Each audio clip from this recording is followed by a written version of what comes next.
and change your rules, you'll find there's a whole other set of rules out there that are more conducive for people who want to be rich. The story of Rich Dad, Poor Dad is really a story of two different fathers with two different sets of values and completely different sets of advice. So I don't mean to insult anybody or, to damage your values, but really that was the difference. For example, my poor dad always said, go to school, get good grades, get a high-paying job, work hard, live below your means, save money, get out of debt, have a good retirement plan. And that was my poor dad's values. My rich dad said, you probably won't get rich doing that way because very few people get rich following that plan. But you thought saving money made you money. If you take a look at this 40-year run on the dollar is designed economically to lose money every single year. So why would you save something that loses money every year?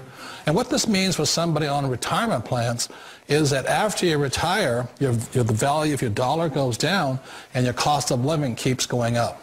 To my rich dad, that was bad advice and made no sense. Again, it was different value. The important diagram my rich dad showed me when I was a little boy was a diagram known as a cash flow quadrant.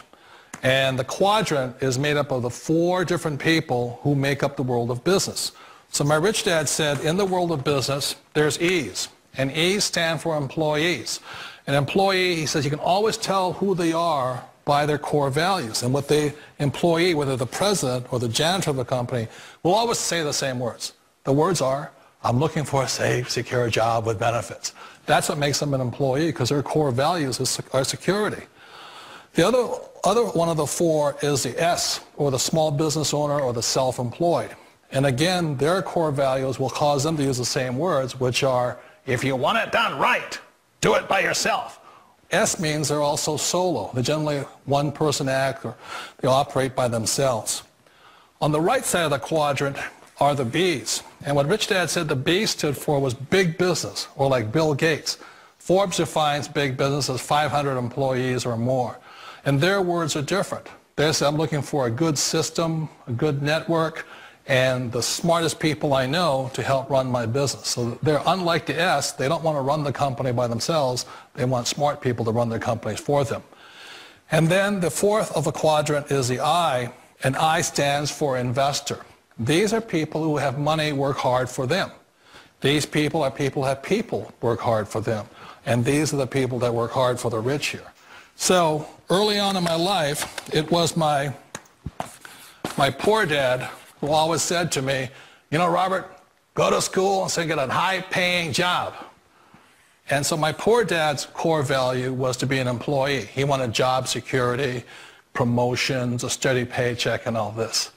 And so it was my rich dad who said to me, he says, Robert, if you really want to be rich, learn to build businesses. It made more sense to him to work hard to build a business, something you owned, and something you could pass on for generation to generation to your kids. Whereas my poor dad said work hard, but my rich dad said, why would you work hard for something you'll never own and you can get fired from right away? Again, that was the difference in values. So my rich dad suggested I learn how to be a business owner and learn how to be an investor. And that's one of the big differences. On this side of the quadrant, these people here work for security. They work for money also. On this side over here, their key value that they want is they want freedom. They don't want to have to work at a job anymore. They don't want to have to work for the rest of their lives. So the beauty of building a business and learning how to invest is very simply that this is passive income. You work hard for a few years, but possibly for the rest of your life, income keeps flowing to you. Of all the businesses out there, which type do you choose?